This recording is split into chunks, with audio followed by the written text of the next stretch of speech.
Los estados fundados por la Primera Cruzada, Edesa, Antioquía, Trípoli, Jerusalén, se suponía que debían hacer que este milagro perdurara, pero a través de brutales batallas, errores de cálculo, traiciones, luchas internas y orgullo, esos estados colapsaron. Así que cuando Europa intervino para intentar arreglarlo, no solo envió ejércitos, envió a sus mejores reyes. Esta es la historia de la Segunda Cruzada, un desastre miserable y sangriento, y de cómo la Tercera Cruzada, que vino justo después, fue todo lo contrario. Hoy veremos los fracasos devastadores que hicieron que Europa perdiera sus bastiones en Oriente y cómo dos enemigos icónicos que luchaban en bandos opuestos estaban igualados en su valentía, fracaso, liderazgo y respeto. Vamos a seguir sus pasos, sus ejércitos, sus retiradas, sus batallas y sus asedios y descubrir cuán despiadadamente lucharon por el control de Tierra Santa. Y cómo es que un movimiento que logra lo imposible pierde casi todo menos de un siglo después. ¿Cómo es que Jerusalén sigue escapándose una y otra vez? Bueno, hoy vamos a hablar de todo eso, así que siéntate, relájate y bienvenido al History Camp.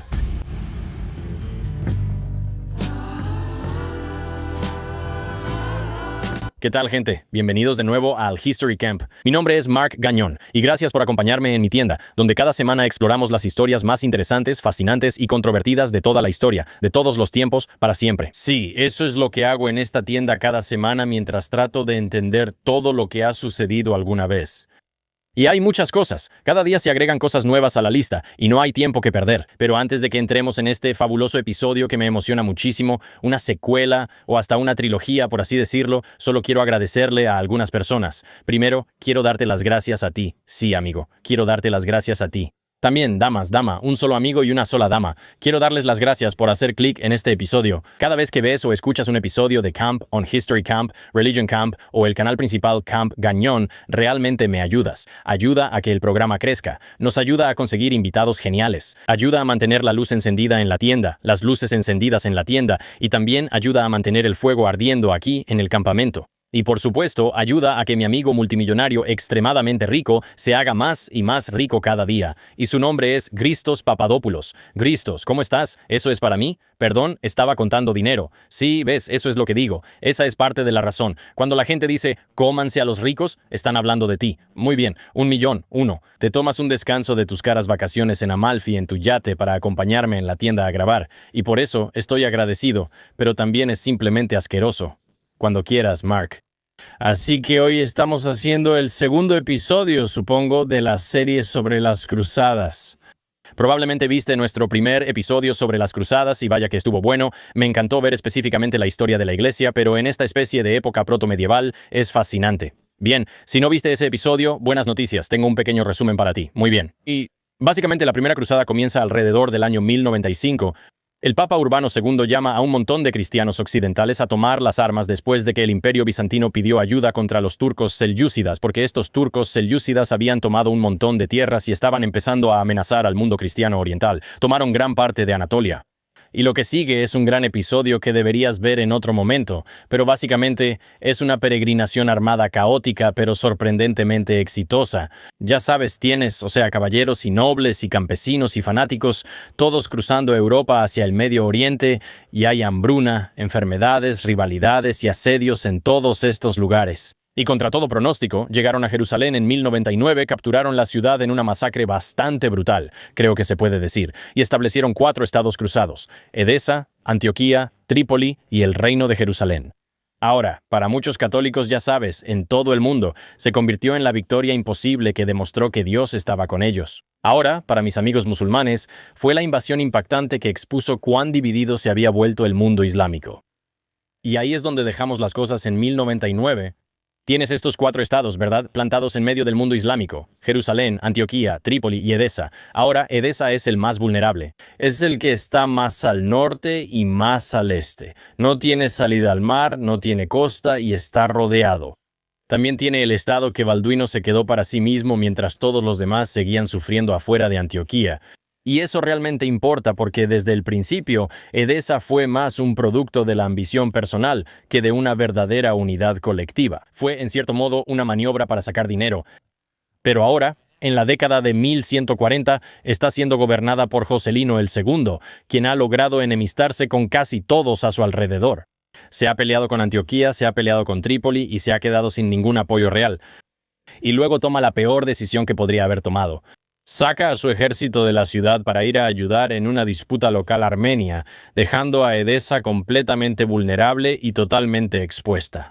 Ahora, el hombre que había estado esperando que algo así sucediera es Imad al-Din Zengi, señor de Mosul y Alepo, quien pasó 20 años construyendo poder con pura paciencia, simplemente esperando entre bastidores. Y en el momento en que el ejército de Jocelyn desaparece, Zengi hace su jugada. Llega a Edesa en noviembre del año 1144, sus ingenieros excavan túneles debajo de las murallas, llenan los túneles con madera y luego los queman hasta que los cimientos ceden. Y en Nochebuena, una sección realmente colapsa y las fuerzas de Zengi empiezan a entrar. Ahora, aquí es donde las cosas se ponen locas. Si eso no es lo suficientemente interesante, en la ciudad, Zengi separa a los latinos extranjeros de la población cristiana nativa. Así que los armenios y los siríacos que habían vivido ahí mucho antes de que llegaran los cruzados, los hombres latinos, los invasores, son asesinados. Los cristianos nativos obtuvieron un estatus protegido. Ahora, no te equivoques aquí. Esto no fue un acto de simple misericordia, fue una cuestión administrativa. Una ciudad funcional valía mucho más que una completamente saqueada y arruinada, y la decisión expone algo que ambos lados tienden a difuminar. Esta guerra nunca se trató solo de religión, ¿verdad? Como pasa con, ya sabes, todas las cruzadas. No se trata solo de religión. La religión es parte de esto, por supuesto, pero también se trata de tierras, poder, dinero y control. Y luego, en todo el mundo musulmán, Zengi es celebrado como el rey victorioso. Lo logró, ¿verdad? El mensaje es muy claro. El mapa de los cruzados no es permanente y estos estados pueden ser desmantelados. Y luego, solo 2 años después, Zengi es asesinado por uno de sus propios sirvientes. Su hijo, Nur ad-Din, hereda Alepo y, más importante aún, hereda la misión de vida de su padre. Así que cuando Jocelyn intenta retomar Edesa, Nur ad-Din está listo, lo derrota y toma la ciudad. Y esta vez ya no queda ningún estatus de protección que ofrecer. La población masculina es masacrada, las mujeres y los niños son esclavizados. Y así, Edesa, el condado que Balduino se forjó para sí mismo, desaparece para siempre. Y la noticia llega a Europa por etapas. Así que un obispo la lleva desde Siria hasta Roma, y una vez que el Papa Eugenio III recibe la noticia, dice: «No voy a tolerar esto». Necesitamos una cruzada, pero convocar a una cruzada y lograr que Europa realmente la lleve a cabo son dos cosas muy diferentes. De alguna manera necesitaba hacer que estas personas quisieran sumarse a la cruzada. Y eso nos lleva al único hombre que podía hacer eso posible. Verás, Eugenio III es un tipo capaz, pero no tiene esa personalidad carismática, ya sabes, magnética. Necesita a alguien que pueda hacer lo que Urbano II hizo en Clermont en la Primera Cruzada. Alguien que pueda pararse frente a una multitud y convertir esos sentimientos, la ira y la emoción en un movimiento. Entonces, ¿qué hace? Llama a Bernardo de Claraval. Bernardo era un monje cisterciense físicamente quebrantado y quizá uno de los hombres más persuasivos de Europa en ese momento. Así que para cuando estaba en sus 30, años de privaciones básicamente habían destrozado su cuerpo. Apenas podía comer, vivía con dolor constante. Y no parecía alguien que fuera a cambiar la historia, pero tenía un don. Verás, cuando Bernardo entró a la vida monástica a los 22 años, no fue solo.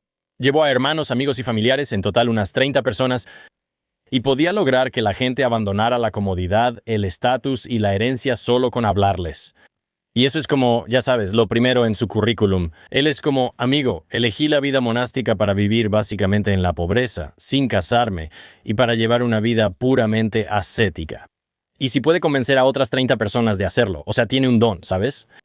Y ese es el tipo de persona que Eugenio necesitaba.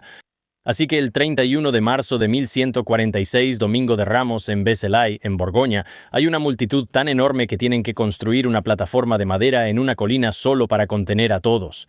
Y Bernardo más o menos sube, con su figura algo demacrada, y da el discurso de su vida. La multitud enloquece. Un relato dice que su voz sonaba como un órgano celestial. La gente clama por cruces para coser en su ropa, y luego tienes al rey Luis VII de Francia, y él está ahí, y está tan impresionado por lo que escucha. Luego Bernardo va a Alemania, y de alguna manera persuade a Conrado III, el emperador del Sacro Imperio Romano en ese momento, para que se una también. Después, Bernardo le escribe al Papa que las ciudades y castillos ahora están tan vacíos de hombres, que no hay un hombre por cada 7 mujeres. Así de persuasiva y efectiva fue su misión. Así que consiguió a los reyes, y una vez que los reyes tomaron la cruz, esta se convirtió en la cruzada más poderosa que Europa había reunido jamás. Bueno, al menos en teoría. Ahora, los dos nombres más grandes de la cristiandad occidental estaban personalmente comprometidos. Tienes a Conrado III de Alemania y a Luis VII de Francia, así que de inmediato, Conrado está organizado, ¿verdad? Este tipo es alemán. Es capaz y un poco demasiado confiado en el terreno y, ya sabes, tácticas que realmente no entiende, pero siente que puede con ello. Quiero decir, tienes que entender, Conrado nunca había luchado en Oriente, nunca había lidiado con este tipo de clima. O sea, realmente no sabe de lo que son capaces sus ejércitos en este lugar y sobreestima sus habilidades. Ahora Luis es mucho más piadoso y sincero, pero muy débil como comandante militar, ya sabes. Así que también viaja con Leonor de Aquitania. Y eso le da otra capa de tensión a la historia, porque Leonor no es solo la reina de Francia por matrimonio, ella es duquesa de Aquitania por derecho propio. Así que, técnicamente, ella controla más territorio que Luis, es extremadamente inteligente, ella es valiente, y ya está atrapada en un matrimonio tenso que esta cruzada básicamente está a punto de terminar, pero eso es solo un presagio. Así que en octubre de 1147 Conrado entra a Anatolia. El emperador bizantino le dio el consejo de mantenerse cerca de la costa, como que le dice, mira, el interior del país es muy duro, es muy seco, y es perfecto para que los turcos selyúcidas ataquen. Pero Conrado lo ignora, no se queda cerca de la costa y cruza directamente la meseta. Y cerca de Dorilea, el mismo lugar donde la primera cruzada casi fue aniquilada 50 años antes, los selyúcidas lo rodearon. Le cortaron el suministro de agua y empezaron a destruir su ejército. Conrado en este conflicto resulta herido y se retira a Constantinopla con quizás solo un tercio de sus hombres.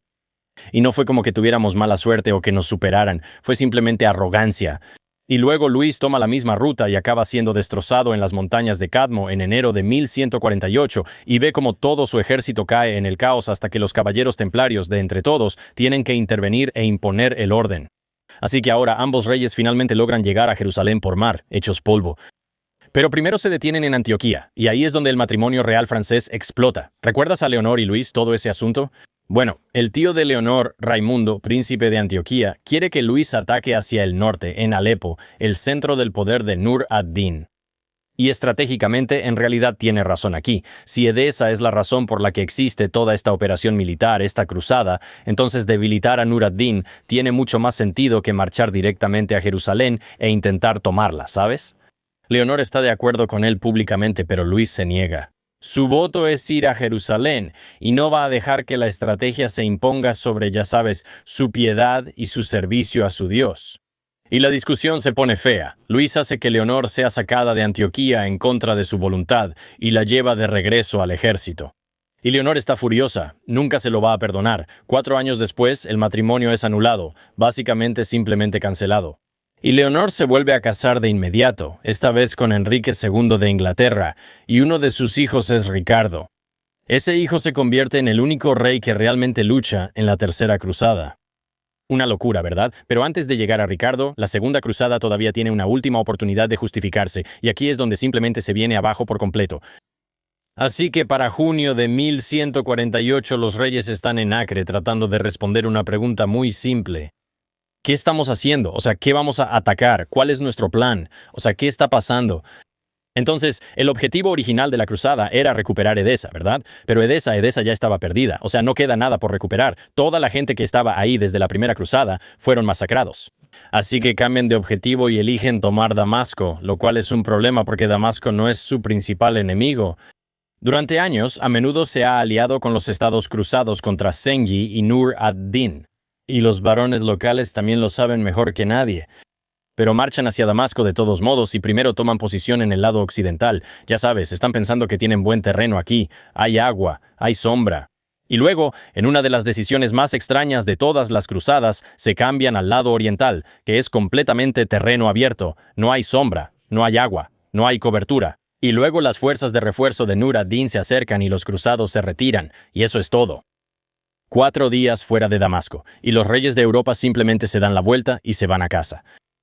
Ahora, de vuelta en Europa, todos se están echando la culpa unos a otros. Luis culpa a Conrado. Conrado culpa a los varones locales que, ya sabes, estaban dando consejos. Los varones culpan a los templarios. Todos culpan a los bizantinos. Es un desastre. Y aquí está el asunto. El verdadero daño aquí es estratégico. Verás, antes de Damasco, Nur ad-Din es realmente poderoso, pero no dominante como llega a serlo después. Y después de que los cruzados atacan la ciudad, Damasco tiene todas las razones para volverse hacia él en busca de protección. Recuerda, Damasco estaba más o menos del lado de los estados cruzados y realmente no le agradaba a Nur ad-Din, pero ahora que los cruzados vienen a tomar su ciudad, es como, oye Nur ad-Din, te necesitamos. Así que ahora este estado colchón colapsa y, ya sabes, la Siria musulmana comienza a consolidarse bajo un solo centro de poder. Así que la segunda cruzada no es solo un fracaso. Empeora la situación y hace que su adversario sea aún más fuerte. Los estados cruzados ahora están más aislados. Sus enemigos están más unidos debido a ese intento fallido de engaño, y la ilusión de que Europa simplemente puede enviar a sus reyes inteligentes para resolver este problema está completamente rota. O sea, todos piensan que son unos idiotas. Y ahora sucede una cosa más en el trasfondo que es importante para la historia. Nur ad-Din, ahora construyendo algo mucho más grande, empieza a confiar en hombres capaces a su alrededor. Uno de ellos es un joven oficial kurdo de una familia militar, y este es un hombre más interesado en la teología que, ya sabes, en las tareas tradicionales de un soldado, pero es extremadamente disciplinado, inteligente y lo suficientemente confiable como para ser enviado a un lugar muy importante, y su nombre es Saladino. Tienes que recordar ese nombre. Es uno importante. Ahora, Bernardo de Claraval, ese mismo monje que ayudó a poner todo esto en marcha y que animó a todos, pasa el resto de su vida tratando de explicar cómo su discurso para vender la idea terminó saliendo tan mal. Pero muere en 1153 y nunca encuentra realmente una buena respuesta mientras está vivo. Así que ahora, el escenario está listo para el hombre que la mayoría de la gente cree que ya conoce, pero que en realidad es mucho más profundo. Esta es la historia de Saladino. Saladino se convirtió en una leyenda de caballerosidad y honor casi más en la memoria europea que en la memoria musulmana, lo cual es algo irónico. Durante siglos, los escritores europeos mantuvieron viva su imagen. Realmente no fue reivindicado como un gran héroe de guerra nacionalista árabe hasta el siglo XIX, así que piénsalo. El hombre recordado como uno de los grandes campeones de la resistencia islámica contra las cruzadas fue, durante mucho tiempo, recordado casi más vívidamente por sus enemigos. Así que su nombre real es Yusuf ibn Ayyub y Saladino es un título. El título básicamente significa rectitud de la fe. Así que él nació en Tikrit en 1137 en una familia militar kurda. Su padre en realidad sirvió a Zengi, ese líder militar del que hablamos antes. Y luego la familia pasa al servicio de Nur ad-Din. Y curiosamente, de joven parece estar más interesado en el Corán y en la teología que en la guerra. Así que en 1164 Nur ad-Din lo envía, básicamente lo manda a Egipto, pero Saladino realmente no quiere ir. Algunos relatos dicen que prácticamente ve esto como un exilio. Verás, Egipto está gobernado por el califato fatimí, que es musulmán chiita. Y políticamente es algo incómodo y culturalmente distinto del mundo sunita al que Saladino pertenece, y, ya sabes, del que proviene. Así que él va, espera algo así como una asignación temporal o un tipo de exilio. Y lo loco es que en realidad nunca se va. En cambio, asciende gracias a su habilidad militar e inteligencia política y termina convirtiéndose en el visir de Egipto, básicamente el hombre más poderoso de todo el país. Y luego, en 1174, Nur ad-Din muere, y aquí es donde la leyenda heroica e impoluta empieza a cambiar un poco. Verás, el heredero de Nur ad-Din, este tipo al-Salih, es un niño, y Saladino sirve brevemente como regente, luego empieza a absorber los territorios de Nur ad-Din como Alepo y después ya sabes más y más ciudades que su antiguo maestro pasó toda una vida construyendo. Y así, el joven heredero muere en circunstancias que, bueno, no quiero sonar demasiado conspiranoico históricamente, pero son un poco turbias, ¿de acuerdo? Y Saladino lo lamenta en público y luego simplemente sigue expandiendo sus dominios. Y no estoy diciendo que Saladino fuera como un villano de caricatura, pero tampoco es un héroe perfectamente intachable. Como todas las grandes figuras de la historia, hizo cosas increíbles y otras no tan buenas. Ya sabes, él era un político, era brillante, despiadado y disciplinado, y estaba completamente dispuesto a usar el lenguaje de la Guerra Santa para construir poder. Así que su generosidad era muy real. Cuando muere, según se informa, su tesoro solo tenía una moneda de oro y 30 piezas de plata. El resto de su enorme riqueza simplemente se regala. Pero ese mismo hombre también ordena ejecuciones y sanciones y la esclavitud y manda matar a un filósofo por enfrentarse a la clase clerical, así que su misericordia tiene límites. Pero lo que finalmente logra cambia todo. Unifica Egipto y Siria bajo un solo mando. Y así, ese mundo musulmán fracturado que hizo posible la primera cruzada ahora ha desaparecido. Ahora tienes un poder político musulmán mucho más unificado, supongo. Y casi en el mismo momento en que Saladino termina de construir eso, el reino de Jerusalén comienza a desmoronarse. Ahora, antes de entrar en la catástrofe, necesitamos hablar de Balduino IV, porque sin él, la caída de Jerusalén parece repentina, pero no lo fue. Fue retrasada. Verán, a Balduino IV le diagnostican lepra cuando tiene alrededor de 9 años. Su tutor, este hombre Guillermo de Tiro, lo nota, entiende lo que significa e intenta mantenerlo en secreto tanto como puede. Ahora, para cuando Balduino realmente se convierte en rey a los 13 años, la enfermedad ya está avanzando. Está perdiendo la sensibilidad en las manos y los pies, y sus heridas empiezan a infectarse, y en el mundo medieval, la lepra no es solo una enfermedad que tienes. Sabes, no es como si tuvieras esclerosis múltiple o algo así, es como una especie de muerte en vida. Verás, los leprosos son apartados, son obligados a salir de la sociedad, se ven forzados a vivir en sus propias colonias. Y el rey de Jerusalén sabe desde niño que básicamente en eso se está convirtiendo, y aún así, lo que hace con el tiempo que le queda es bastante notable. En 1177, con solo 16 años, Balduino sale a enfrentarse a Saladino en Montgisard, y está vendado, ya está discapacitado y enfermo por su enfermedad que avanza, y está enormemente superado en número. Alrededor de 375 caballeros más refuerzos templarios de Gaza contra la fuerza mucho mayor de Saladino. Pero el ejército de Saladino se ha dispersado básicamente para buscar provisiones, y Balduino los sorprende antes de que puedan reagruparse por completo, y en realidad es una victoria total. Saladino en realidad apenas logra escapar en este momento, huyendo en la noche sobre un camello veloz. Los cronistas musulmanes consideran Montgisard como una de las derrotas más humillantes en la carrera de Saladino. Balduino sigue luchando durante otros 8 años, pero a medida que la enfermedad empeora, sigue gobernando y, ya sabes, continúa negociando y manteniendo unido este sistema político que está constantemente en conflicto. No puede casarse. No dejará un heredero, y sabe que las personas a su alrededor ya están maniobrando básicamente para ocupar el lugar que él dejará cuando muera. El hombre que más se preocupa por este joven y enfermizo rey es un caballero llamado Guy, o Guy. Voy a decir Guy de Lusignan, quien en realidad se casa con la hermana de Balduino, Sabia. Y de repente, Guy está demasiado cerca del trono. Así que en 1183 Balduino le da a Guy un mando militar como prueba, y Guy falla. Y él se queda en el campamento y básicamente no hace nada mientras los hombres de Saladino están saqueando el campo. Así que Balduino, que ahora está perdiendo el uso de sus manos y, más tarde, incluso la vista, hace que lo lleven cargando hasta las tropas. Básicamente en algo como una camilla podrías imaginarlo.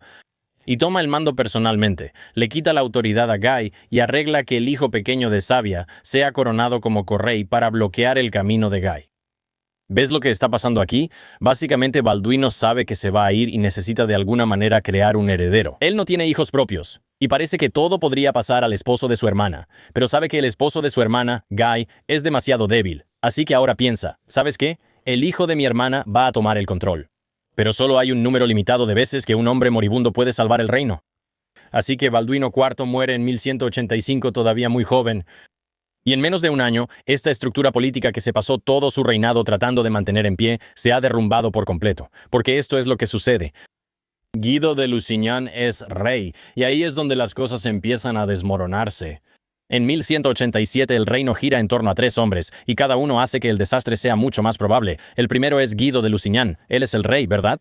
Él pudo tomar el poder técnicamente de su hijo y es como no, en realidad yo soy el rey. Pero los varones no respetan a Guy, y con razón, ya lo han visto comandar antes y saben cómo es eso, vacilación, mal juicio, como que es demasiado pasivo. Así que su posición depende casi completamente del linaje de sangre de su esposa. O sea, sin ella, él no es nada. Solo está ahí porque entró a la familia por matrimonio. Y luego está Raimundo III de Trípoli, probablemente la mente militar más aguda de todo el reino. Pasó 8 años en cautiverio bajo Nur ad-Din. Y esos años le dieron algo que la mayoría de los nobles cruzados nunca tuvo realmente, una comprensión real del mundo musulmán, de todo el califato. Lo entiende mejor que la mayoría, y también desprecia a Guy. Y luego tienes a Reinaldo de Chatillon, uno de los hombres más temerarios de toda la historia. Pasó 16 años como prisionero en Alepo, y salió aún más loco y violento de lo que entró. Y él es exactamente el hombre que Saladino necesita, porque Saladino ha estado esperando un momento que unifique su coalición y le dé una justificación moral y religiosa clara para avanzar de manera decisiva. En 1187, Reinaldo le da ese momento al atacar una caravana musulmana durante una tregua, durante un alto al fuego. Y lo que hace es tomar prisioneros y luego se niega tanto a liberarlos como a compensar a Saladino cuando él lo exige. Entonces Guy se niega a controlarlo, y eso es muy importante porque Saladino ya ha jurado públicamente que si Reinaldo rompe la tregua otra vez, lo matará con sus propias manos. Así que ahora tiene su excusa. Todo lo que queda es forzar al reino a tomar una mala decisión, y esa decisión se toma en Hattin. Así que en julio de 1187 Saladino cruza el Jordán con su ejército más grande hasta ahora. Él asedia Tiberíades, que está en manos de Esquiva, la esposa de Raimundo de Trípoli. Pero aquí está el asunto. En realidad, Tiberíades no es el objetivo, es una trampa. El plan es muy simple. Puedes obligar al reino a salir y pelear en el campo o quedarse quieto y ver cómo una de sus ciudades cae. Así que en la tarde del 2 de julio el Consejo de Guerra de Guy se reúne en Seforia, donde el ejército cruzado tiene agua, descanso y un buen terreno defensivo. Raymond argumenta que deberían quedarse exactamente donde están. El camino a Tiberíades es muy seco, está expuesto. Y estás a mediados de julio en, ya sabes, el lugar más árido, básicamente un desierto. Hace demasiado calor. Él argumenta que la coalición de Saladino no puede mantenerse unida para siempre y que se van a quebrar, y que tenemos que hacer que él venga a nosotros. Ahora, recuerda, Raimundo está diciendo esto mientras su propia esposa está atrapada dentro de Tiberíades. Piensa en eso. Creo que a este tipo simplemente no le importa su mujer mientras ella está literalmente en una ciudad sitiada. Como que está diciendo todo esto como si nada, solo déjenlos, no necesitamos ir allá a salvar a mi esposa. Vamos. Macho alfa. O sea, hermano, eso está loco. Es tu chica, tienes que ir por ella. No sé qué pensar de eso, hermano. Tienes que moverte por tu morra. Deja de ser un mandilón. Ahora, la otra interpretación de esto es que así de seguro está de su plan. Es como, mira, sé que mi esposa está ahí adentro, pero vamos a mantener la posición, vamos a estar bien y vamos a hacer que ellos vengan a nosotros. Se van a desmoronar. Y luego Gerard de Redford, el gran maestre de los caballeros templarios, lo llama cobarde y directamente cuestiona su autoridad. Así que en este punto Guy tiene que elegir entre bandos, ¿verdad? O sea, ¿me voy por la experiencia o me voy por la agresividad? Y elige la agresividad. Por primera vez en toda su vida, Guy elige ser agresivo. Entonces, el 3 de julio, el ejército marcha. Las fuerzas de Saladino cortan el agua de inmediato, y para la tarde, los cruzados están exhaustos, tienen sed y no tienen ningún refugio. Y todavía están lejos de la ciudad sitiada de Tiberíades. Raimundo insiste en un último y desesperado intento durante la noche para ir por agua, pero Guy ordena acampar. Y ahora, según las crónicas, Raimundo dice, «Ay, Señor Dios, la batalla ha terminado. Hemos sido traicionados y condenados a morir». Esa noche, Saladino cierra la trampa, completa el cerco y prende fuego a la maleza seca que está viento arriba. Y al amanecer, alrededor de 20,000 hombres están atrapados, están deshidratados, el fuego se acerca hacia ellos, están respirando humo y literalmente están mirando el mar de Galilea que brilla a lo lejos, sin poder alcanzarlo. La Veracruz está en el centro de este ejército. Esta es una reliquia que los hombres básicamente ven como la garantía literal de que Dios está con ellos. Pero en este caso, no importa del todo. La infantería es la primera en romper filas. Algunos corren hacia una colina cercana y se niegan a regresar. La caballería carga una y otra vez contra las líneas de Saladino, tratando de abrirse paso a la fuerza.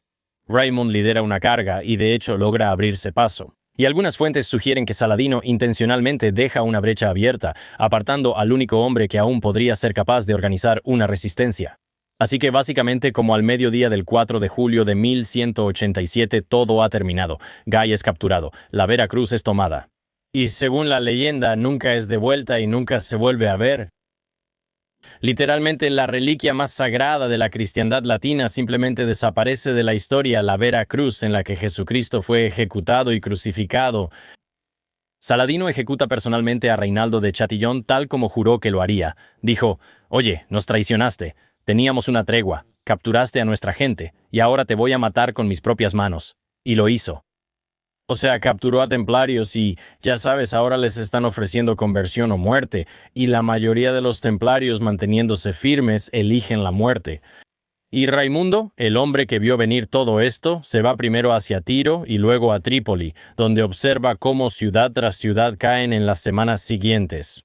Muere solo un mes después, y las fuentes en realidad sugieren que la tristeza de ver caer todas estas ciudades y, ya sabes, ver a todo su ejército destruido, pudo haber sido lo que lo mató. Una vez que Hattin se pierde, el reino no colapsa lentamente, empieza a desmoronarse en pedazos. Así que en las semanas siguientes, 52 ciudades y fortificaciones caen ante Saladino. Luego, el 2 de octubre de 1187, Jerusalén se rinde. Cuando Saladino entra a la ciudad, no masacra a la población. Verás, a los cristianos se les permite pagar su propio rescate. Él se asegura de que la ciudad siga funcionando y no se convierta en una ruina total, lo cual, si lo comparas con la masacre que siguió a la primera cruzada en Jerusalén en 1099, sabes, la gente y los historiadores notan la diferencia. Oigan, vamos a tomar un descanso rápido porque quiero hablarles sobre GLD. Esta es una empresa nueva increíble con la que estamos trabajando y de la que de hecho llevo una pieza puesta ahora mismo. Ahora, aquí está el asunto. Probablemente ya tienes lo básico, ¿verdad? Siempre tienes como los zapatos, esos zapatos que siempre usas. Siempre tienes los jeans que siempre usas. Tienes esa camiseta negra que hace que se te marquen los bíceps. Ya sabes, todos tenemos esa ropa con la que nos sentimos bien, pero la mayoría de los hombres les falta la pieza final. Estoy hablando del dije de Jesús. Estoy hablando de la joyería que completa todo el conjunto. Sí. Y de ahí viene GLD. De hecho, tengo este crucifijo aquí mismo. Y honestamente, incluso solo tenerlo. Sabes, a veces cuando trabajas con algunas compañías piensas, está bien, realmente espero que el producto sea bueno. Este sí lo es. Lo uso todo el tiempo. Este es en realidad el nuevo crucifijo. Perdí el último en una casa de baños, literalmente en una sauna. Perdí mi crucifijo, que tal vez sea la manera de Dios de decirme algo. Pero conseguí uno nuevo de GLD y lo he estado usando sin parar. A mi esposa le gusta, y tiene un buen peso. Los detalles en persona se ven aún mejor. El broche es súper sólido. No se siente como algo que compraste en Times Square a un tipo cualquiera. No se siente como algo que pediste, ya sabes, de algún sitio dudoso en Temu. Este es un crucifijo bien sencillo y limpio, y tienen un montón de cosas, no solo religiosas. Me lo pongo y siento que realmente tengo un atuendo. Simplemente me hace sentir bien. Y tienen de todo. Cadenas, dijes, pulseras, relojes, ya sea que quieras algo discreto o algo que diga, oye, acabo de firmar un contrato. ¿Sabes a lo que me refiero? Y si quieres la cadena de quien acaba de firmar con una disquera, también la tienen. Tienen colaboraciones oficiales con, básicamente todos, NFL, NBA, MLB, NCAA, NHL, DC Comics, MLS. Así que realmente puedes representar a tu equipo sin parecer que compraste mercancía de un tipo random afuera del estadio. Además, tienen piezas para todos los presupuestos. Pueden ofrecerte desde la pieza básica bañada en oro de 18 quilates hasta la pieza de oro macizo con diamantes naturales. E incluso hacen piezas completamente personalizadas. Así que, si quieres un dije único, GLD realmente puede hacerlo para ti. Y cada pieza está garantizada de por vida. Ahora, si todavía no te he convencido, déjame mejorar un poco la oferta, ¿de acuerdo? Por tiempo limitado, los oyentes de este programa Camp Gagon, Religious Camp, History Camp y todo el universo Camp van a recibir una oferta increíble. Si usas el código CAMP, C-A-M-P, al momento de pagar, vas a obtener un 40% de descuento en todo tu pedido en gld.com. Eso es un 40% de descuento en todo tu pedido usando el código CAMP al pagar en gld.com. Y después de tu compra, te van a preguntar dónde escuchaste sobre GLD. Diles que lo escuchaste de, ya sabes, la buena gente aquí en el sitio Campamento. Mark y Cristos te enviaron. Y cada vez que haces eso, realmente ayudas a apoyar el programa. Y muchísimas gracias a GLD y gracias a ti por sintonizarnos. Vamos a regresar al programa. ¿Qué tal, amigos? Vamos a tomar un pequeño descanso porque hay una marca con la que estamos trabajando que me emociona muchísimo. De verdad, uno de mis productos favoritos y se llama Ultra. Muy bien. Y Ultra acaba de lanzar algo que va a cambiar las reglas del juego. Ya ha cambiado mi vida. Así que como yo lo veo cada vez que estoy cansado y tengo sueño y no duermo bien, soy una peor persona. Literalmente duermo mal 3 días seguidos y todo empieza a desmoronarse. Tomo peores decisiones. No soy tan bueno en el escenario. Siento que no soy tan bueno en el podcast. Como mal. No hago tanto ejercicio. Y mientras más envejezco, me doy cuenta cada vez más de que el sueño es lo único que realmente importa. Si duermo bien, estoy de mejor humor. Soy un mejor esposo. Soy un mejor papá. Entreno mejor. Me siento mejor. Todo proviene del sueño. Aquí está el asunto.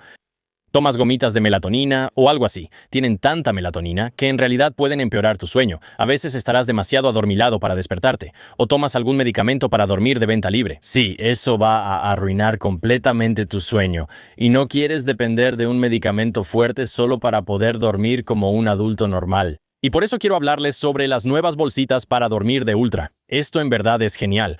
Probablemente, no sé si vieron que Joe Rogan las mencionó recientemente en su podcast, de forma espontánea. Y la idea de Ultra es fascinante.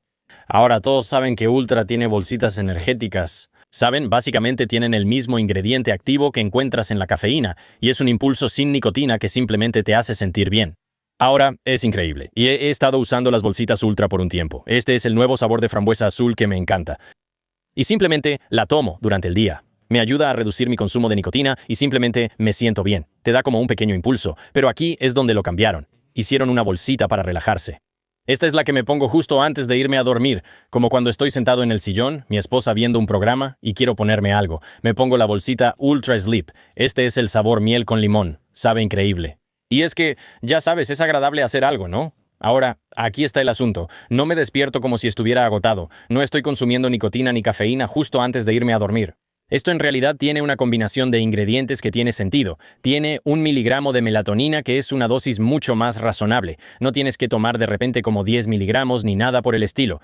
También tiene L-teanina, que ayuda a calmar los pensamientos acelerados. Básicamente solo relaja tu sistema nervioso central.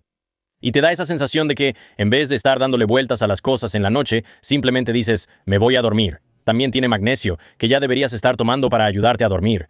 También tiene extractos de manzanilla, flor de la pasión y toronjil para ayudarte realmente a dormir mejor, dormir más tiempo y sentirte más recuperado. Y no es solo un ingrediente tratando de hacer todo. Es un paquete completo para la noche en una sola lata. Son súper fáciles. Literalmente solo me lo pongo en el labio antes de dormir, como 10 o 20 minutos antes, y ya estoy listo para dormirme de inmediato. Y para mí, lo más importante es que quiero dormir mejor sin sentirme mal al día siguiente, y eso es lo grandioso de Ultra. Así que con estos sobres para dormir, estoy logrando un sueño más profundo. Literalmente, mi Whoop me está mostrando que estoy durmiendo mejor. No me siento atontado cuando me despierto. Y honestamente, haz el seguimiento con tu propio Whoop o con tu Oura Ring o lo que sea, porque este es exactamente el tipo de cosas que quieres probar. Los sobres para dormir. Ultra ofrecen un sueño mejor y más profundo con ingredientes naturales en la dosis adecuada. Y los nuevos clientes pueden usar el código CAMP, C-A-M-P, para obtener un 15% de descuento cuando visiten takeultra.com. Es takeultra.com para un 15% de descuento con el código. Te lo digo, todos van a estar usando estos sobres para dormir Ultra, así como todos los demás productos Ultra. Y les digo, les estoy dando el dato antes que a nadie. Y después de su compra, díganles que se enteraron por la buena gente de aquí en Camp. Ahora, volvamos al programa. Ahora, de regreso en Roma, reciben la noticia bastante mal. Según las fuentes, el Papa Urbano III muere de pena o de shock. Literalmente escucha que Saladino y, ya sabes, los turcos básicamente se apoderan de todo Jerusalén y simplemente muere. Ahora, su sucesor, Gregorio VIII, llama inmediatamente a una tercera cruzada. Él dijo, oye, esa primera cruzada salió mal, fue un problema enorme, hagamos otra. Pero ahora hay demasiado en juego. Todos los reyes tienen que ir a esta. Ahora, curiosamente, este tipo, Federico Barbarroja, su nombre en realidad se usa muchos años después, casi 1000 años después, por los nazis. Cuando invaden la URSS, cuando entran en tierras soviéticas, básicamente para, ya sabes, sitiar Stalingrado y todo eso, lo llaman Operación Barbarroja. Y la nombran así por Federico, a quien ven como este gran emperador alemán, y existe la leyenda de que Barbarroja, básicamente, o que él mismo está dormido bajo una montaña, y que Hitler básicamente estaba usando esto como una invocación simbólica del nombre de Barbarroja, para justificar como esta nueva cruzada de los nazis y del pueblo alemán para ir a tomar la URSS. Creo que el señor Barbarroja aprueba eso. Probablemente no, sí, si tuviera que adivinar, pero no sé cuáles son sus opiniones políticas. Ahora, luego tenemos a Felipe II de Francia, más tarde llamado Felipe Augusto, lo cual te dice exactamente cómo la historia lo ha juzgado. Muy frío, calculador y quizá la mente política más aguda de Europa en ese momento. Pero lo que realmente quiere es regresar a Francia y empezar a desmantelar el imperio angevino mientras Ricardo está atrapado en el extranjero. Y luego, por supuesto, tienes a Ricardo I de Inglaterra. Él apenas habla inglés, crece en Aquitania. Este es, ya sabes, el mundo en el que su madre, Leonor, lo crió. Y ya sabes, fue criado con los ideales de la caballería y la idea de que la vacilación es debilidad. ¿Recuerdas a Leonor de antes, obviamente casada con Luis? Este es su hijo, Ricardo de Inglaterra, después de que ella se casa de nuevo con Enrique II. Y pasa quizá 6 meses de sus 10 años de reinado realmente en Inglaterra, y no parece estar ni remotamente preocupado por eso. Ahora, para Ricardo, Inglaterra es solo una fuente de ingresos. Es solo, ya sabes, la manera en que se sostiene a sí mismo y ya sabes, su enorme riqueza. Pero la guerra es de lo que realmente se trata todo esto. Y ese es el hombre que se dirige al este. Ahora Barbarroja sale de Alemania en mayo de 1189 con este enorme ejército, lucha contra la obstrucción bizantina y derrota a una fuerza selyúcida en Anatolia. Y por un momento, parece que el único ejército que Saladino realmente teme, en realidad va a llegar intacto. Y luego llega el 10 de junio de 1190 el río Göksu en el sur de Anatolia. Federico Barbarroja cabalga delante de su escolta para cruzar y se ahoga. Esto es una locura porque el río realmente no es tan grande. Sabes, en este punto él tiene casi 70 años, lleva puesta una armadura.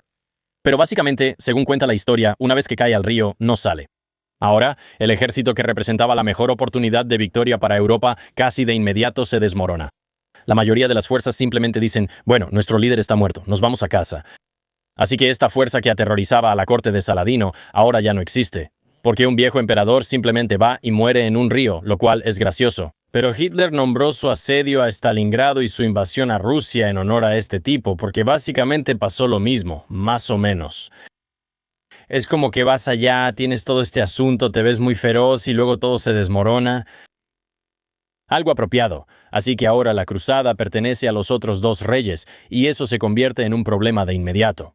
Verás, Felipe y Ricardo se van juntos, lo cual ya es un pequeño milagro considerando cuánto tiempo de la década anterior han pasado peleando por, ya sabes, tierras francesas en disputa. Ahora, estas dos fuerzas se encuentran en Sicilia, y lo curioso, casi como un comentario aparte aquí, es que de inmediato empiezan a discutir por una disputa política familiar. Verás, la hermana de Ricardo estaba casada con un rey siciliano muy, ya sabes, rico. Y cuando ese tipo muere, Ricardo dice, oye, mi hermana Juana tiene derecho a, ya sabes, como una compensación de viuda, como un pago de viudez, ya sabes, estuvo casada con este tipo, él muere. Ella necesita recibir algo de dinero. Y entonces empiezan a discutirlo, y el nuevo rey básicamente dice, no le voy a dar nada de dinero a tu hermana tonta. Entonces, ¿qué hace Ricardo? Mientras va rumbo a esta tercera cruzada, simplemente toma una ciudad siciliana importante llamada Messina y simplemente dice, ¿sabes qué? No tienes que darme, ya sabes, no tienes que darle a mi hermana su parte, simplemente voy a tomar toda esta ciudad, ahora es mía. Y como que arreglan las cosas y siguen su camino, y luego Ricardo va a resolver como otra disputa política, porque básicamente uno de los barcos de Berengaria había sido desviado de su curso y fue capturado por un gobernante bizantino local en Chipre, y estaba extorsionando a los cruzados varados.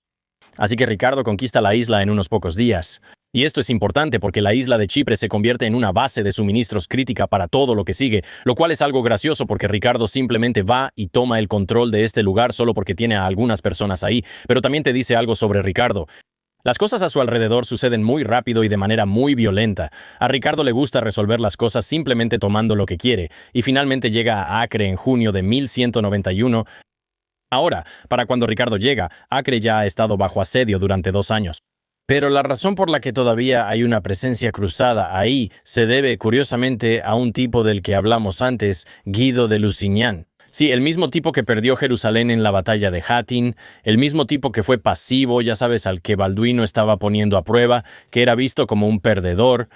Después de ser liberado del cautiverio de Saladino bajo juramento de no volver a luchar contra los musulmanes, simplemente renuncia al juramento argumentando que las promesas hechas bajo coacción no cuentan. Básicamente dice algo así como, tenía los dedos cruzados, y luego se planta afuera de Acre con una fuerza tan pequeña que debería haber sido aniquilada, pero de alguna manera sobrevive con sus hombres. Como que se establecen y forman una pequeña cabeza de playa.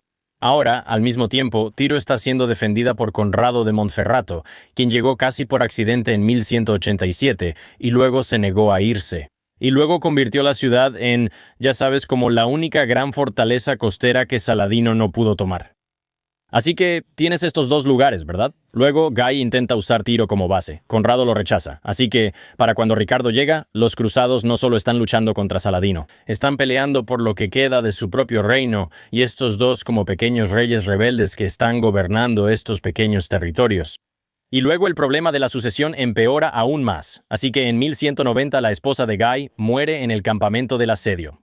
Y como toda su reclamación se basaba en su linaje, de nuevo, toda su pretensión de ser rey de Jerusalén o de cualquier cosa era solo porque estaba casado con la hermana de Balduino. Bueno, ella muere. Y de repente, su reinado ya no tiene fundamento.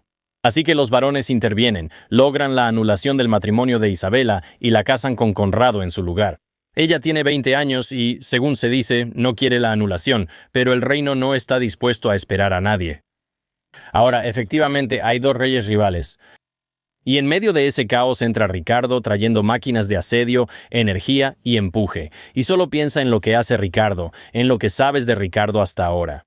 Él despliega dos enormes lanzapiedras, literalmente como un trabuquete, una llamada la catapulta de Dios y la otra mal vecino. Y el 12 de julio de 1191 Acre cae, y entonces Felipe Augusto decide que ha cumplido su voto de cruzado, y Felipe dice, ¿sabes qué? Hice un buen trabajo, me voy a casa, tengo algunos asuntos allá. Así que esto es una locura. De regreso en Francia, Felipe inmediatamente comienza a saquear los territorios de Ricardo, violando directamente el juramento que hizo de no hacer nada mientras Ricardo estuviera fuera. Así de mezquinos son estos tipos. ¿No es una locura? Ricardo está allá en Acre haciendo su trabajo. Felipe está allá, y Felipe dice, está bien, tú te encargas, yo me regreso a casa. Y luego, cuando regresa a Francia, inmediatamente empieza a tratar de quedarse con todas las tierras de Ricardo. O sea, está tratando de quedarse con todas las tierras de Ricardo. ¿No es una locura? Para la época, supongo. O sea, es simplemente mezquino, amigo. Eso es una locura. Así que, desde ese momento, cada decisión que Ricardo toma en el este está marcada por lo que Felipe está haciendo en el oeste. Y antes de irse, Ricardo también humilla a Leopoldo de Austria al arrojar su estandarte de las murallas de Acre durante sus celebraciones de victoria. Esa en realidad le sale caro después, solo recuerda eso. Ricardo literalmente toma, ya sabes, como este enorme estandarte de Leopoldo de Austria y lo quita de las murallas de Acre durante esta victoria. Ahora, la crisis de sucesión se prolonga hasta abril de 1192, cuando el liderazgo de las cruzadas finalmente acuerda que Conrado de Montferrato es el legítimo rey de Jerusalén. Es elegido formalmente el 16 de abril.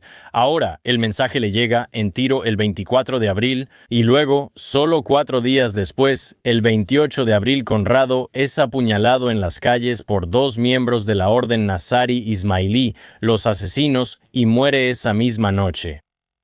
El asesinato nunca se resuelve. Isabela, ahora viuda por segunda vez con solo 21 años, se volvió a casar en menos de una semana porque el reino literalmente no se detiene por nada.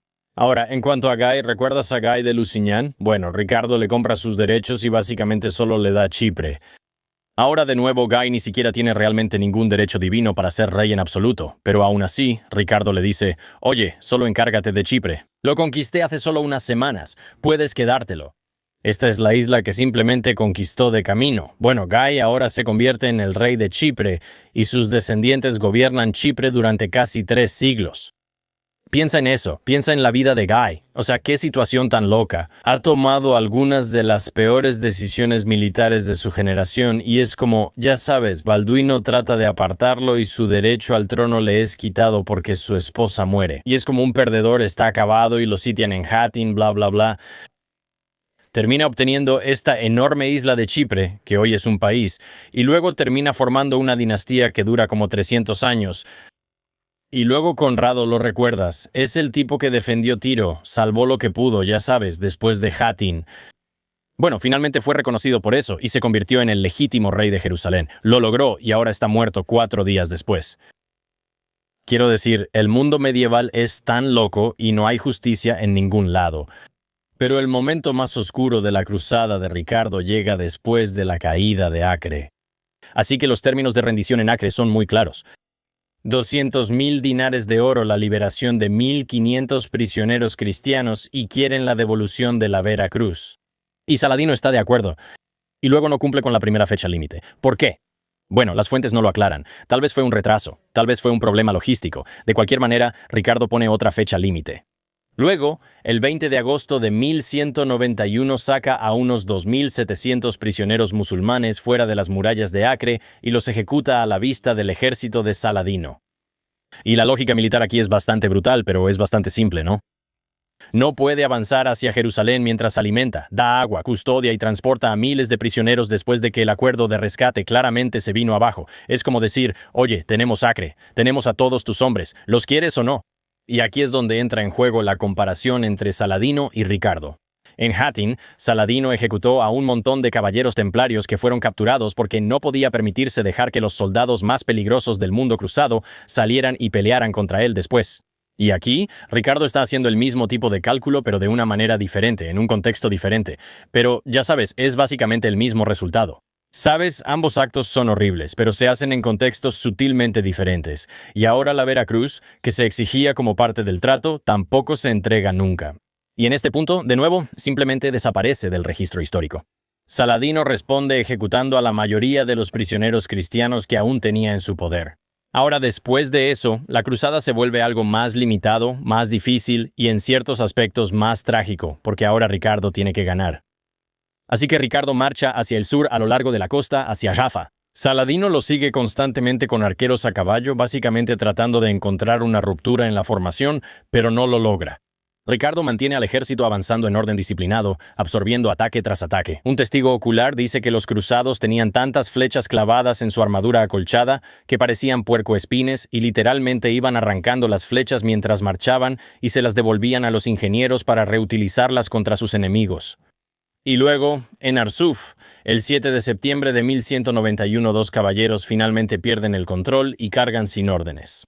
En ese momento, Ricardo tiene quizá un segundo para decidir si los hace retroceder o si lanza a todo el ejército al combate. Y fiel a su estilo, Ricardo va con todo. Estos dos caballeros simplemente se lanzan y luego Ricardo con el resto de su ejército dice, está bien, hagámoslo. La caballería embiste, las líneas de Saladino empiezan a ceder y Ricardo obtiene una victoria muy clara. De hecho, toma Jaffa. Pero aquí está el problema. Arsuf es la única gran batalla campal de la Tercera Cruzada y en realidad no cambia nada. Verás, porque Jerusalén sigue estando tierra adentro, sigue estando expuesta y sigue siendo imposible de mantener sin refuerzos que no van a llegar.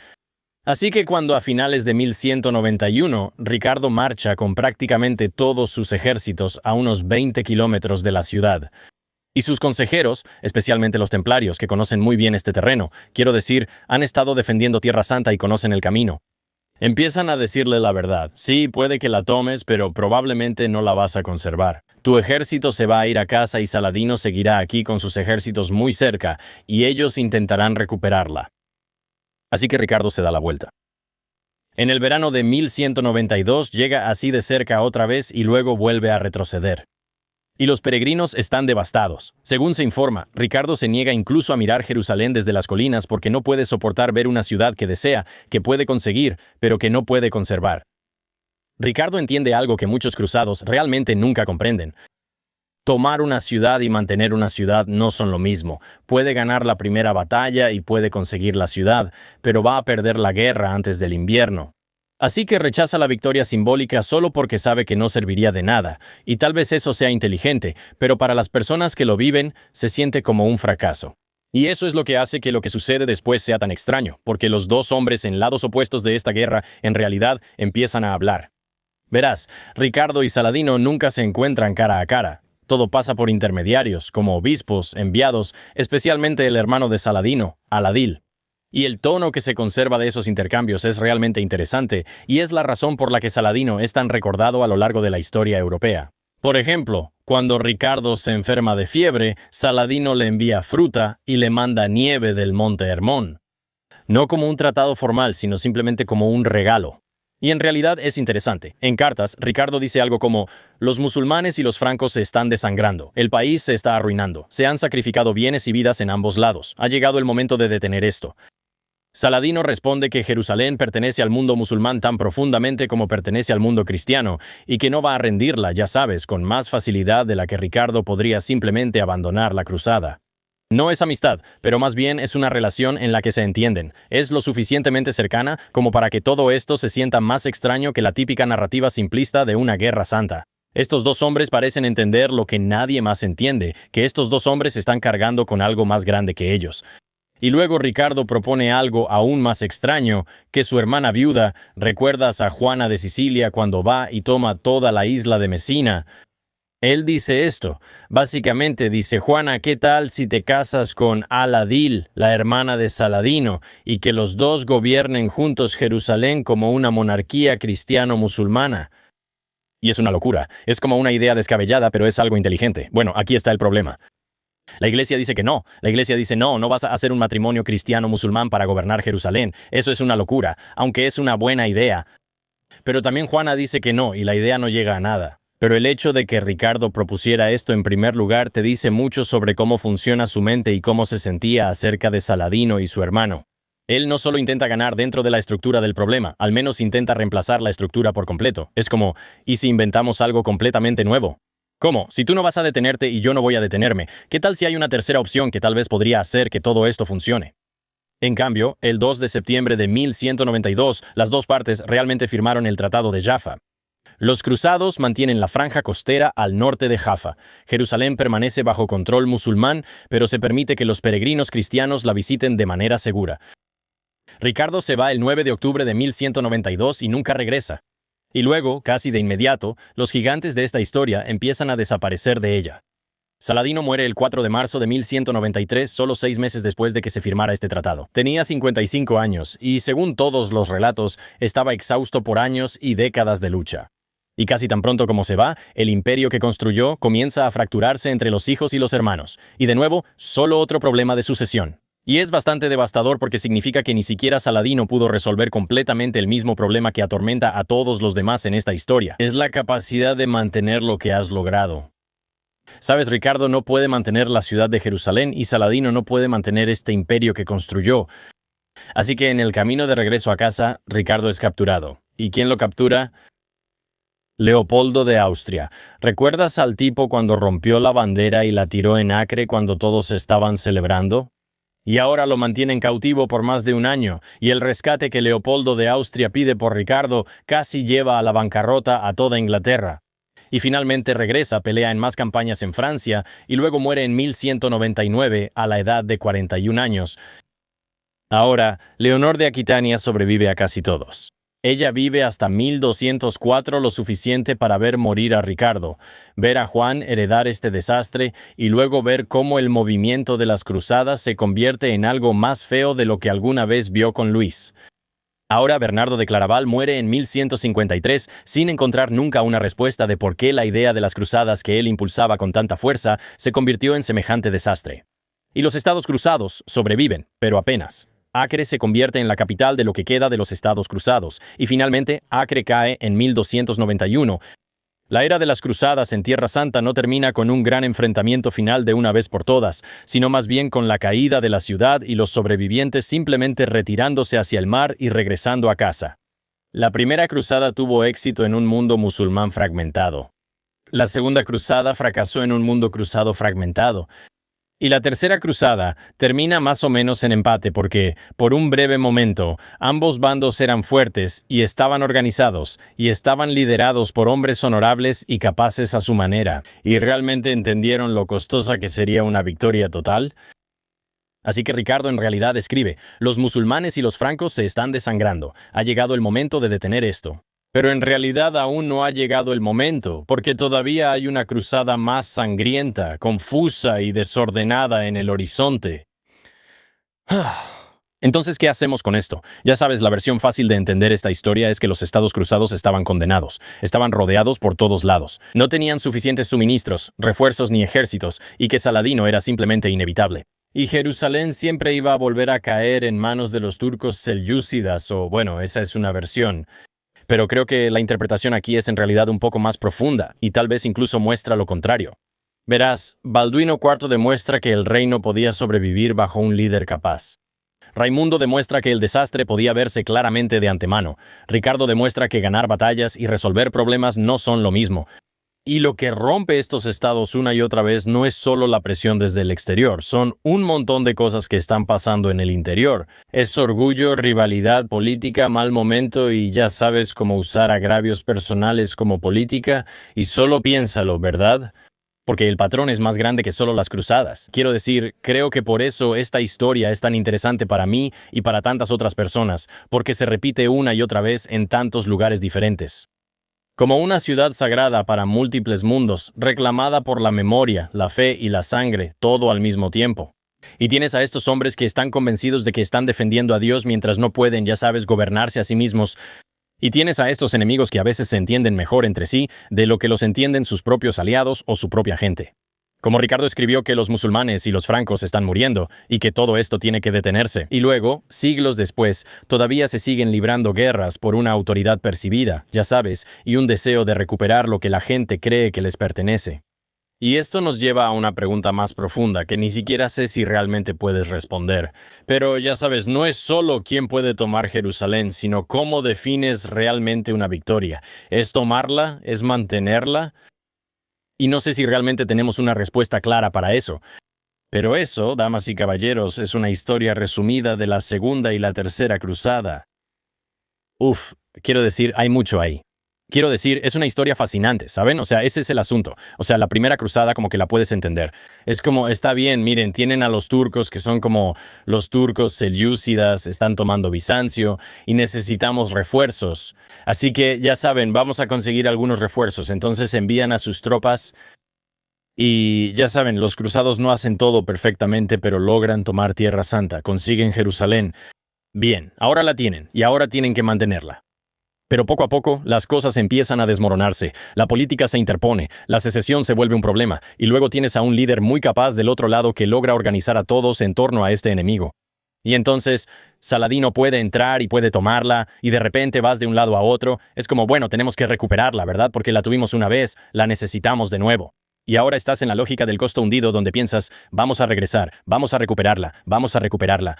Y luego ves que en la tercera cruzada, Ricardo y Saladino en realidad llegan a tener un respeto mutuo el uno por el otro porque es algo interesante. He escuchado a otras personas decir esto, incluso en guerras modernas, que casi sientes que tu enemigo te entiende mejor que tu propia familia.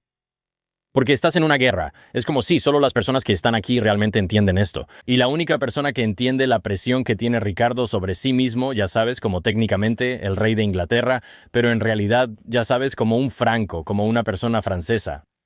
Pero esa presión que tiene de mantener la fe cristiana y de defender, ya sabes, el poder occidental y de defender la verdadera cruz de Cristo y todo eso. La única persona que realmente entiende eso es Saladino, que está haciendo exactamente lo mismo. Y él está como, estoy defendiendo, ya sabes, a mi gente musulmana y estoy defendiendo a los profetas y estoy defendiendo a Alá. Y de eso se trata. Este es mi lugar y estas son las personas a las que apoyo y necesitamos controlar esta tierra. Sabes, ellos son las únicas dos personas que realmente se entienden. De alguna manera, su respeto mutuo se muestra incluso en el Tratado de Jaffa, donde dicen, oye, vamos a unirnos. Firmemos algo para decir que ustedes pueden controlarlo, pero queremos que los cristianos puedan pasar, lo cual es bastante inteligente, ¿no? Porque en realidad Ricardo sabe que nunca podrá mantener Jerusalén. Él sabe que si tiene Jerusalén, eventualmente si no es Saladino, será su sucesor o el que venga después, y constantemente van a estar atacando la ciudad. Así que él dice, miren, ustedes pueden controlarla, están más cerca geográficamente, nuestras líneas de suministro no son lo suficientemente grandes, no podemos tener un ejército lo suficientemente grande para estar aquí todo el tiempo. Solo déjennos venir y echar un vistazo, déjenos comprar en su pequeña tienda de regalos, ya saben, pasaremos, les daremos algunos dinares, compraremos una pequeña estatua de Jesús o algo así. Y todos ganan. Y es una buena jugada. También creo que la idea de Ricardo sería como, oye, cásate con el hermano. Esa es una idea increíble. O sea, entiendo por qué la iglesia no lo permitió. Y también entiendo por qué Juana dijo que no. Pero es algo gracioso, ¿sabes? Es una situación interesante, es un dilema interesante. No lo sé. Creo que esa es la mejor manera de decirlo. La primera cruzada, esa fue una victoria para los católicos. La segunda cruzada, esa fue una gran derrota, una gran pérdida. Y la tercera cruzada, esa fue un empate. Así que eso nos lleva a la cuarta cruzada. ¿Estás al borde de tu asiento tratando de descubrir qué sucede después?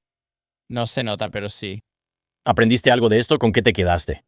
Un par de cosas. Barbarroja. Así que este es el río en el que se ahoga. ¿Crees que puedes cruzar eso? 100%, pero tampoco tengo 70 años ni llevo armadura. ¿Sabes? Cierto. Habla conmigo en unos 40 años cuando esté llevando armadura a lomos de un caballo. Ahí sí podría tener problemas. Es algo loco que eso fue lo que lo acabó. Sí, o sea, él venía con todo, se sentía bien. ¡Pum! Listo. Otra cosa es la Segunda Cruzada, que básicamente fue una competencia masiva de ver quién la tiene más grande. Es un poco fálica, de cierta manera. Sí, pero eso es como, no quiero decir que todas las guerras sean así. Es un poco reductivo decir eso, pero muchos conflictos son simplemente entre dos personas que están como, amigo, yo soy mejor que tú. No, amigo, yo soy mejor que tú, amigo. Amigo, mi religión es mucho más tonta que la tuya. No, la mía es mejor. Chicos, lo entiendo. A veces tienes que defender a tu gente y tienes que rechazar una fuerza invasora. Pero a veces tienes que decir, oye, esto se está saliendo un poco de control. Mejor relajémonos todos. Además, quitar el estandarte es como una bofetada enorme con un guante. Por eso digo, amigo, eso es una tontería. Vamos, Rich, eres más inteligente que eso. No lo hagas. La neta, el verdadero ganador de toda esta historia podría ser el viejo Felipe Augusto. Sí. ¿Sabes a lo que me refiero? Es como, mira, yo conseguí la victoria en Acre. Llegué. Recuperamos lo nuestro. Traje las catapultas. Yo estaba haciendo lo mío. Estamos bien. Y luego regresa corriendo a Francia y empieza a reclamar todo esto. Empieza a pelear por territorio. Y luego el tipo que consiguió Chipre y la gobernó durante como 3 generaciones. Eso es lo que estoy diciendo. Guy. Sí, o sea, Guy también es como uno de los grandes ganadores aquí, aunque fue un perdedor todo el tiempo. Y luego al final lo logra. Recibió su merecido. Así que hagamos como los principales ganadores y los principales perdedores. Está bien. Diría que Saladino es como un ganador aquí, creo. O sea, desafortunadamente todo su imperio se desmorona después de que muere, pero él ya no está. Pero hace un buen trabajo, así que un saludo a Saladino. Un saludo a Ricardo. Creo que Ricardo da una buena pelea, hace lo mejor que puede, pero comete algunos errores en el camino. Y luego quiero decir, le voy a dar a Guy de Luzán. O sea, Él ha tenido algunas derrotas. Ha tenido algunas derrotas. pero al final lo entiende. Y luego Felipe Augusto se lo voy a dar a él y decir, sí, él realmente, o sea, es rencoroso y algo astuto y mañoso, pero entre mañosos se reconocen. Leonor es un poco una tapada. Sí, es un buen punto. Leonor también es como, no, sí, voy a cambiar de bando, ¿sabes lo que digo? ¿Y quiénes son los grandes perdedores aquí? O sea, Barbarroja. Sí. O sea, claro, es genial. Dirigió un imperio, pero acabar así, eso sí que es una lástima, amigo. Y luego, o sea, ¿a quién más se nos está pasando? Hay un Ricardo. ¿Cuál? Ricardo. ¿Cuál Ricardo? Como cuando Felipe y Ricardo se van juntos. Ujú. Bueno, Ricardo va allá y consigue Chipre, también consigue Messina. Como cuando se van, como que él creo que como que se aprovecha de esa situación. Supongo. Y luego pierde Chipre. Bueno, como que lo deja ir, pero sí. Y luego, ¿quiénes son los que pierden en Hattin? Todos los otros que perdieron ahí, o sea, esos probablemente son los más grandes perdedores, supongo. Lo siento, amigos. De todos modos, esa ha sido una historia abreviada de la Segunda y Tercera Cruzada. Espero que hayan aprendido algo. Yo sí lo hice. Si hay algo que se me pasó, por favor no duden en dejar un comentario. Díganme qué piensan. Si hay algo que aprendieron, si hay algo que no sabían, dejen un comentario. Me encantaría saber qué les llamó la atención. Si les gusta el contenido religioso como de lo que hablamos hoy, esto obviamente es más histórico, pero si les gustan las cosas religiosas, adivinen qué, tenemos Religion Camp. Si les gusta profundizar en los misterios del día, tenemos Camp Gañón. Y por supuesto, si les gusta la Biblia de History Camp, buenas noticias, publicamos estos episodios cada semana, así que asegúrense de suscribirse, comentar todo eso, y nos vemos en el futuro para hablar del pasado. Paz.